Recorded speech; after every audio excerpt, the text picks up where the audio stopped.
వచ్చాడు యోసేపు. ఆ సంచి లాగేసుకున్నాడు, అన్యాయంగా కొట్టాడు. ఎందుకు కొడుతున్నారో యోసేపు అర్థం కాదు.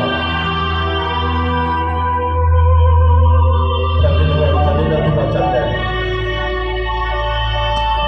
వస్త్రాలు తీసేశాడు. దాక్షిణ్యంగా గోతిలోకి తోసేశాడు.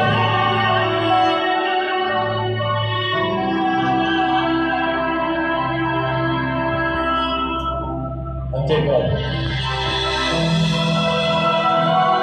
ఎంత ఏడ్చినా తను పట్టించుకోవాలి.